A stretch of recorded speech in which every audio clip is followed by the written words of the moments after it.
So today we're going to look at a particular type of market for owning rental properties, college towns. So buying rental property near a college or university can be an excellent investment opportunity. But a lot of investors will automatically rule out the idea of having college students as tenants because they're afraid that their property is going to turn into an animal house. And while that's true, the college students aren't the tidiest demographic. Today, we're going to look at the pros and cons of buying in a college town. But first, if you're enjoying our content, please be sure to like this video and subscribe to our channel so that you'll never miss any of our videos. Okay, so let me start with full disclosure. I'm a little biased because I've owned a number of student properties, and I currently own several, including a property in Flagstaff, Arizona, next to Northern Arizona University. In my experience, just because you own a property near a college or a university, it doesn't mean that your house will be destroyed in some night of 1,000 keg stands fiasco. The fact is, college towns attract a lot of different types of people, including graduate and undergraduate students, faculty, and professors. Also, college towns fit some important criteria I have when I'm looking to buy a rental property. You want to be located in a community near a major employer with a high population of renters, and college towns are exactly that. Right now, there is actually a huge shortage of student housing due to the increasing student population, which has actually increased by 39% just over the past decade. So now let's take a look at the pros and cons of buying a rental property in a college town. This first pro is a big one, which is that there's almost always high demand for housing in college towns. College towns attract a lot of new and temporary residents, either students or faculty, who are going to rent instead of buy. If your property is in walking distance of the classes or the campus, you will have a huge built-in demand for your property. If it's on a street with a lot of foot traffic, you can count on it getting a lot of interest with a for rent sign just out front or in the window. Another advantage is that you can always charge market rate for your property. If you're renting to students, you're probably going to have a turnover at least every year or two.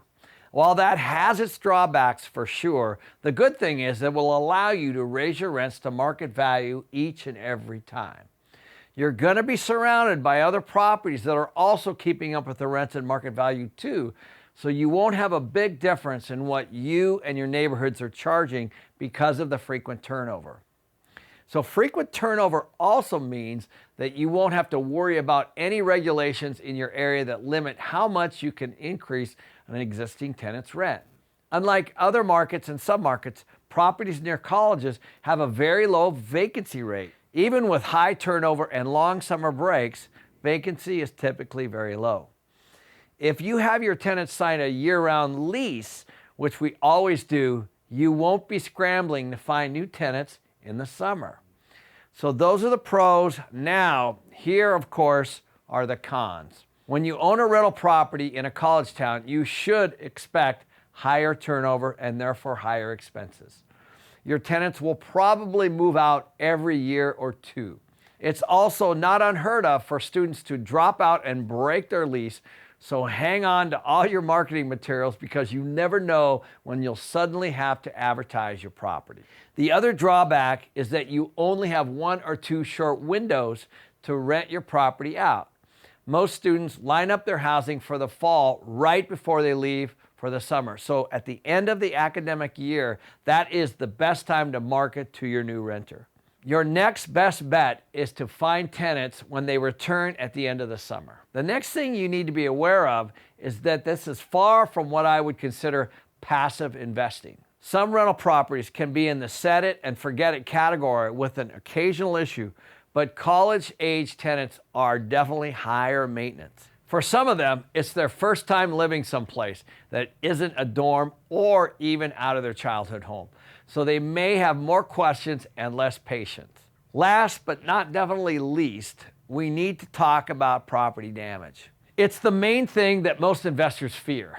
Pizza stuck to the ceiling, holes in the walls. While this is an exaggerated example, the fact is that college rentals generally experience heavier wear and tear than other types. Rather than altogether avoiding a solid investment opportunity, implement some safeguards. First, make sure that your tenants know that they'll be on the hook for any damages. At move-out, do a walkthrough with your tenants in which you both document any scuffs, damages, or disrepair. Also, make sure that you get at least 1 month's rent for a security deposit and require that they have renter's insurance. In a roommate situation, have every tenant sign the lease, but make sure that one of the renters is personally responsible for the entire rent. That way, if one tenant drops out or stops paying rent, the other tenants will have to come up with the outstanding balance. Other things you can do to put into your lease are rules about loud noises after certain times, restrictions on smoking, or limiting the maximum number of people in the property, and even the number of cars that they can park in the parking lot. Next up, make sure that you have a cosigner on the lease. Typically, this is the parent. The majority of the college students have little to no credit history, so you'll definitely want to have their parent or guardian co-sign their lease. And while co-signers are great, you still want to make sure that you've got good tenants. You will need to do a credit and a background check. It's okay if they don't have any credit history, but even with a co-signer, you still want to avoid anyone who has left an apartment worse for wear or needs a few more years to become financially responsible. Another way to protect yourself is to make sure that the gas, water, and electric are all under your tenant's name. If younger people don't have to pay for their utilities, they might be happy to leave their lights on all the time or set the heat to tropical in the wintertime. So that's my pitch for owning rental property in college towns. Please, if any of you have any experience with this, let us know what it was like for you in the comments section, and we'll be sure to address that in some of our lives. Thanks again for joining us. Until next time.